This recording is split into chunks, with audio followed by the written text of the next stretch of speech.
Vamos lá, galera. Que Deus abençoe vocês. Que a paz do Senhor Jesus seja com vocês.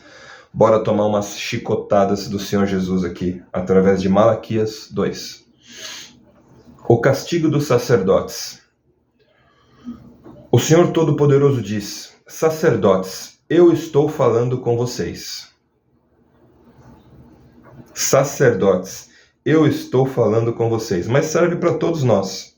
Na verdade, eu li Apocalipse para minha filha ontem, e tem um trecho de Apocalipse que fala que quem aceitou Jesus, ele fez um reino de sacerdotes.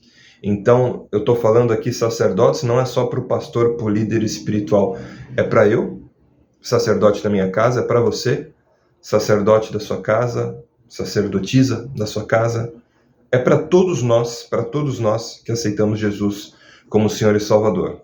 Presta atenção. Sacerdotes, eu estou falando com vocês.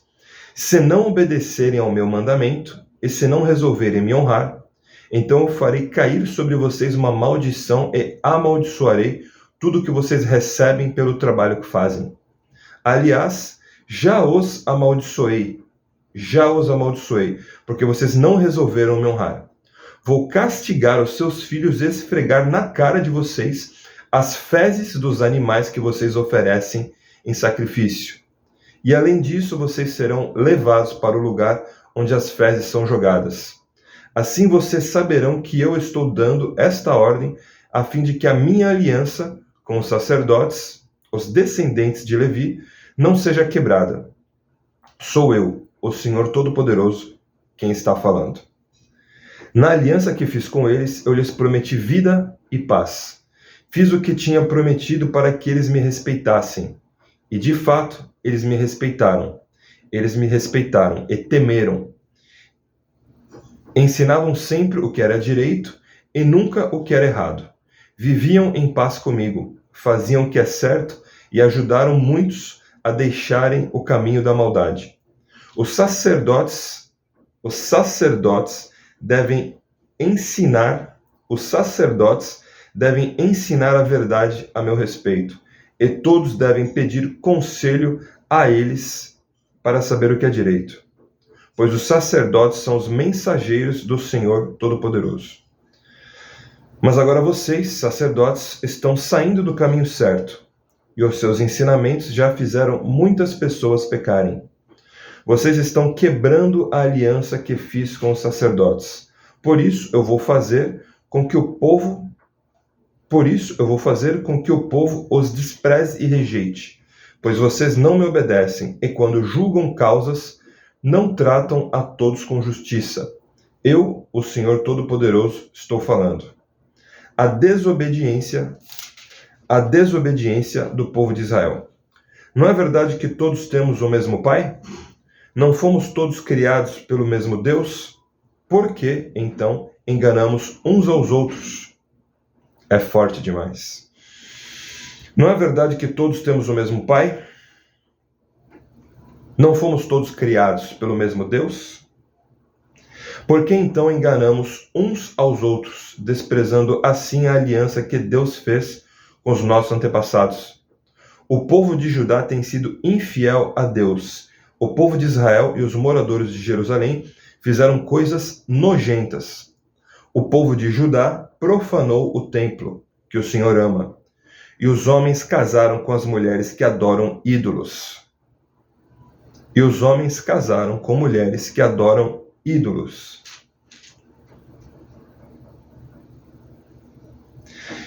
Versículo 12.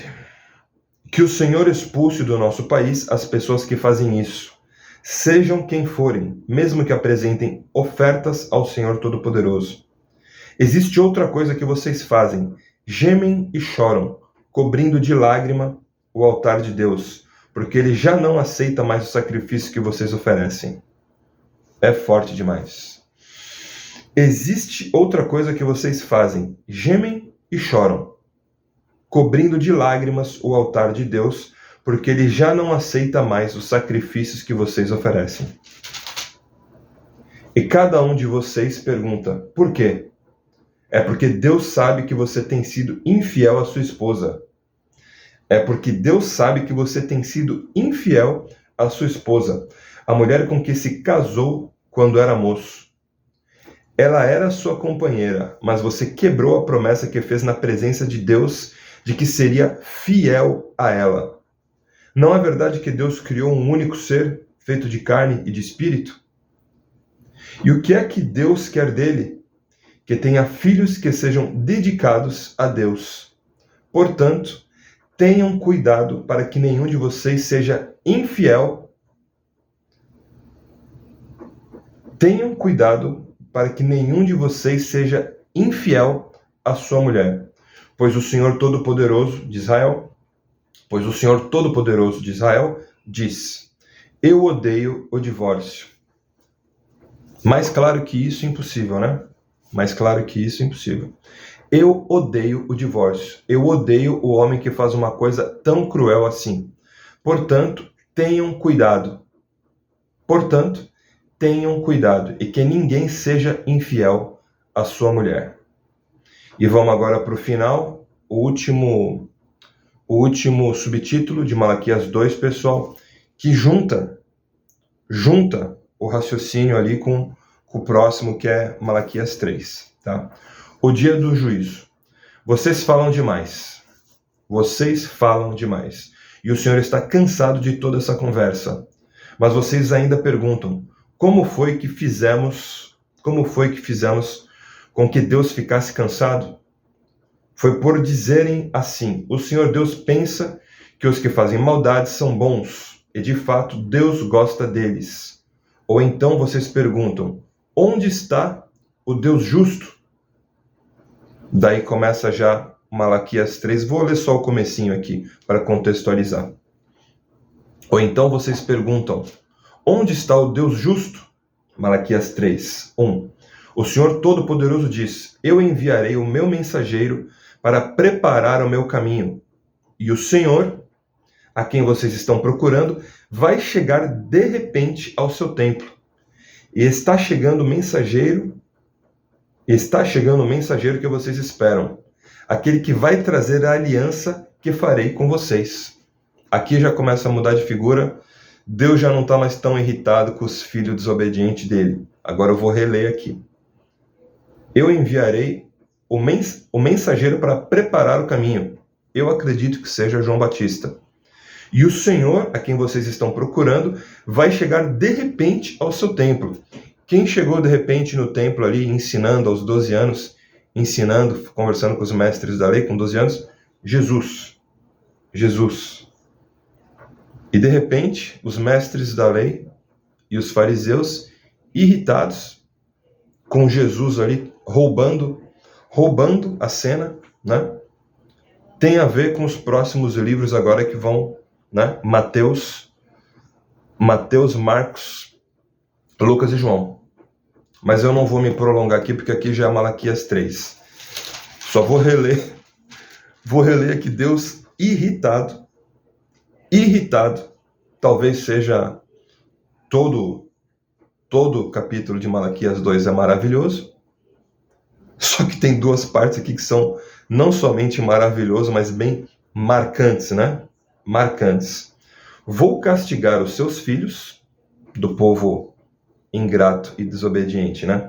Vou castigar os seus filhos e esfregar na cara de vocês as fezes dos animais que vocês ofereceram em sacrifício.